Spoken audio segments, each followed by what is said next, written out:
Breaking news, Browns fans, and it's not good. Multiple Browns were injured in the game against the Patriots, most notably Carson Schwesinger, who we have an update on you now for you Browns fans. Before we get into this real quick, hit that subscribe button because when there's Browns breaking news, we're going to jump on here and cover you with it, give you everything you need to know. And when we go through the bad news, I'm a Browns fan just like you are, so we suffer through the emotions together. Hit that subscribe button, folks. It is free. Okay, Ian Rappaport came out and told us what the injury is for Carson Schwesinger, who left the game.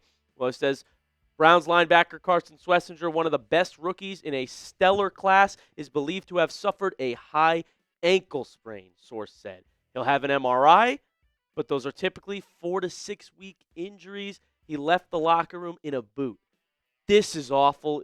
Exact opposite of what Cleveland needed to hear right now after that blowout loss to the New England Patriots. Schwesinger had 5 tackles on the day, but he had been balling all season. He's a tackle machine. Flies to the football, no matter who catches it. Running back, tight end in the flat, quarterback in the backfield. Schwesinger, beeline to wherever the football is. He's a dog on the dog pound. Has a nose for it. He has been carrying that linebacker spot for Cleveland. Jim Schwartz done a great job with him and done a great job with Devin Bush. JOK is already out for the year. Getting him back next year will be great. But unfortunately for the Browns, we have such great young rookies that are starters for us that there's not a lot of depth at some of these positions. And so it's awful that Carson Schwesinger is now going to probably miss a few weeks.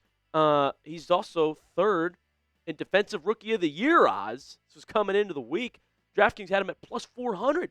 He was really making a name for himself, really making a case for himself. Not only that, but he's a real Pro Bowl candidate the way he was balling this year. I mean, seriously, tackle machine. We are very lucky to have drafted Carson Schwesinger. Great pick by Andrew Berry and the boys. We hit on a linebacker, and now I don't know when we'll see him next. We will keep you updated when they confirm what his MRI results are, but let's wish him a speedy recovery because we absolutely need Carson Schwesinger on that defense. The way the defense is playing, ranked first in total defense. Type CS in that comment section to wish Carson Schwesinger a speedy recovery. Prayers up. We really need him back there for the Browns defense. Quinshon Judkins, our other star rookie on the offensive end, left the game. They're calling it a shoulder injury, waiting to hear the severity of it, but Quinshon was not able to return. So our star defensive rookie, our star offensive rookie, unfortunately, both suffering injuries. And Judkins, well, if we're going to have any success on offense, he's one that we need back. Today, the Patriots took him out of the game. It was clear they were planning for the run. Said, hey, let Gabriel beat you. That's what I told you they were going to do. It's what they did. Judkins could only average 2.1 yards per carry. It's his worst outing of the season. And an injury came with it as well. And so, it's not even a game where I would have said, oh, you should have fed Judkins more. There really was nothing going on the ground. You have to give him his carries because he's our best player on offense at the moment. And I said, we'll update you when we get the official injury news for Judkins. He, coming into the week, was fourth in Offensive Rookie of the Year odds at plus 1,300. I mean, seriously, 2 incredible rookie standouts, both injured for the Cleveland Browns, on top of the blowout loss. It's not good. It's terrible. Now, the positive part of the Judkins situation is the game was not close, okay? So there's no need to put him back in, right? Makes sense that even if the injury was not serious at all, they would rule him out for that game because it's a blowout, right? You're not going to put him in and try to risk anything else. So that could be a sign that this isn't very serious for Quinshon Judkins. Also, good news is the bye week is coming up. So Cleveland has 2 weeks before their next football game. That gives Judkins' shoulder plenty of time to heal if it isn't a serious injury, and we could have him not miss any games at all. Like I said, when the official diagnosis is out there, we'll be on here to report it for you guys. But I don't expect Judkins to have to miss any time as long as it's not a serious injury. There'll be some time to recover. Just in case, like the video to show support for Quinshon Judkins. He has been a beast for the Cleveland Browns. I also showed you that he tweeted out he loves Cleveland. He said he wants to die playing football in Cleveland. I mean, he's so passionate about the state of Ohio and the Cleveland Browns. So glad we got him in a Browns uniform. Like the video, show support for Quinshon. We also have to talk about Dillon Gabriel's performance, what we saw. The 2 interceptions. We're going to break down the film. take a look at what he was seeing on some of these throws and analyze the performance as a whole, Browns fans, and get your thoughts. But first, I would love to tell you that this episode is brought to you by Prize Picks. You and I make decisions every day, but on Prize Picks, being right can get you paid.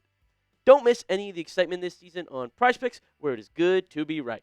Football is in full swing now on Sundays. And look, if the Browns are going to lose some football games, I like to have some excitement, and I'm big into daily fantasy with the Prize Picks. I'm obsessed with it because it makes all the games more entertaining. And before the Browns play, I lock in on all my players in my lineup and their player projections.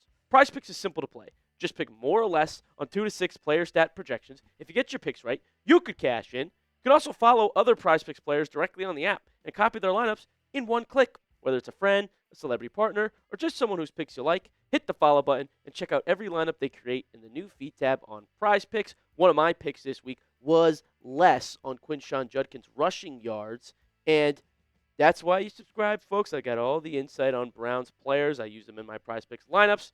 But in order to make a lineup, you have to download the app today and use code CLNS to get $50 in lineups after you play your first $5 lineup.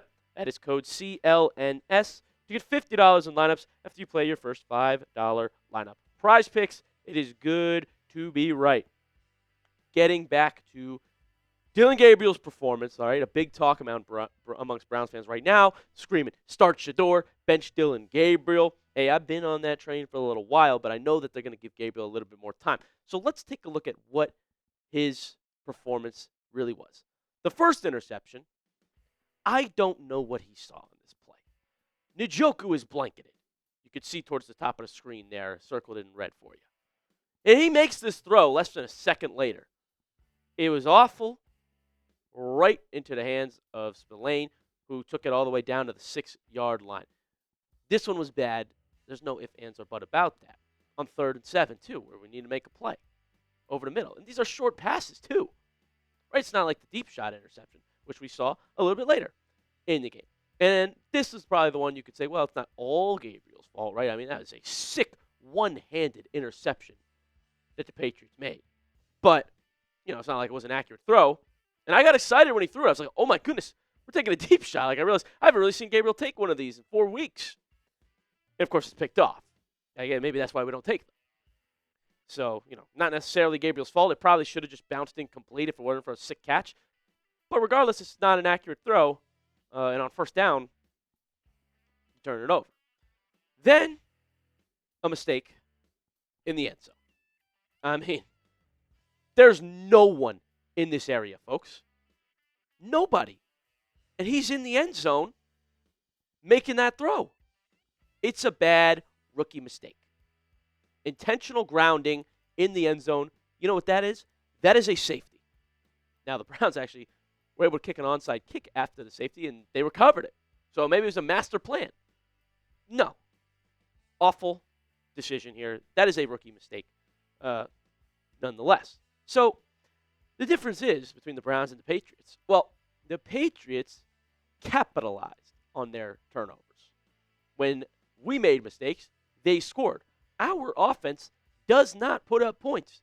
When Carson Schwesinger got an interception, which, by the way, was another bright spot of his game, the Cleveland Browns came away with 0 points.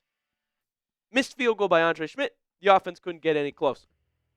So we're not going to win football games like that. It's been the story of Cleveland's season. Defense plays well, forces 2 turnovers. The Browns barely cash in.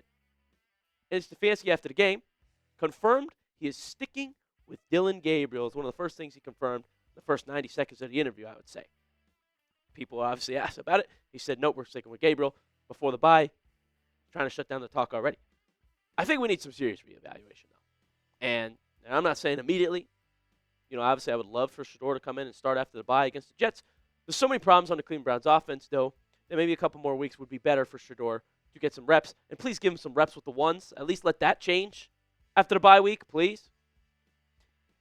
In a couple more starts, though, you're going to need to seriously take a look at what Dillon Gabriel has done and say, let's move on.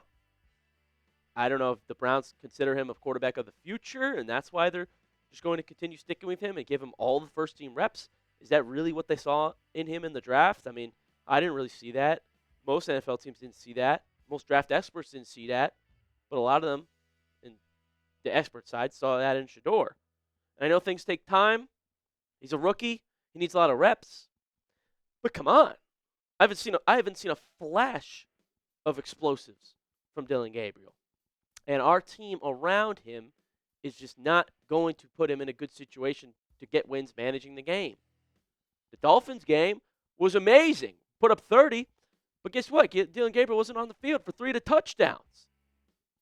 And they tried to get fancy today, right? Stefanski mixing up the play calling, flea flicker here, have Gage Larvin in, try to throw a pass, nothing was open. But that's the thing. They're mixing it up. They're really not seeing that Gabriel can take over the game himself. And so the 2 interceptions today, when he had none earlier, but he had a lot of turnover-worthy plays. So, folks, I think he's to blame. But how much is the question? Browns fans, how much is Dillon Gabriel to blame for today's loss? On a scale of 1 to 10, what number would you put this on Gabriel? Number 8. Type it in the comment section. Scale it 1 to 10 for me, Browns fans. But we have to be honest about it. The 2 interceptions, the safety, it was not a good game.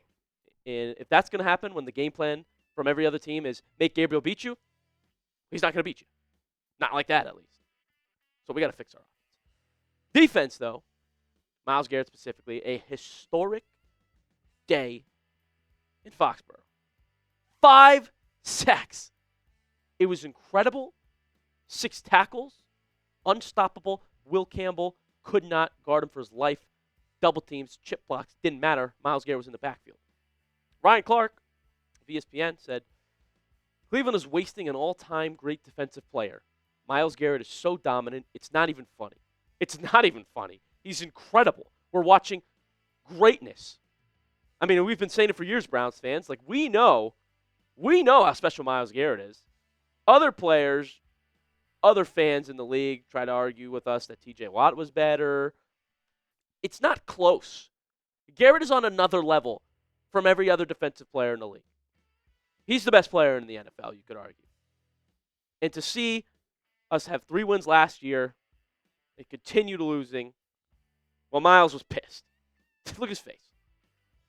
I mean, the 5 sacks, and he said after the game, he's like, I want to win. He said he would throw away that entire performance for a win. So, I've seen made the decision to stay with the Cleveland Browns. I mean, I'm thankful for that. I'm hyped about it. We paid him a lot of money. But he was under the impression we would be winning football games. It's not the case at the moment. And I just wish we would contend while we have this defense. I wish we would contend while we have this player in Myles Garrett, number 95. 5 sacks. It's historic. It's greatness. It's more than generational. His speed, his ability, constantly being double-teamed and chip-blocked, and it does not matter. I wish we would turn his greatness into points on the other end. Is that the quarterback's fault? Is that the coach's fault? Is that the receiver's fault? Is that the offensive line's fault? Guys, that's the 4 biggest parts of the offense, and you could argue all 4 are hurting the Cleveland Browns right now. Gabriel certainly was part of that today with the 2 interceptions. I thought Stefanski called a better game. I thought he tried to be a little bit more creative. And guess what Mike Vrabel said after the game? He said, once they ran out of gimmick plays, our defense played pretty good. We can only go into the bag so far before you realize the players are just not productive enough on the offensive end. So, folks, that's how I'm feeling. Go on over to X if you got something to say to me as well, at Joey070. Give me a follow. If you want to rant, talk some more, feel this loss with me, you can go comment on Twitter. Also, hit that subscribe button because, like I said, when there is breaking injury news like this for the Cleveland Browns, I'm here to talk about it with you, Browns fans, and tell you what you need to hear. I give you the real news, ladies and gentlemen. Hopefully, we'll get some more positive news later in the week, but this is the state of things right now on this Sunday, Browns fans. Thank you so much for tuning in to the Browns Report and being here with me, enduring the emotions with me. Appreciate all of you loyal subscribers. We thank you so much, and we'll see you next time on the Browns Report.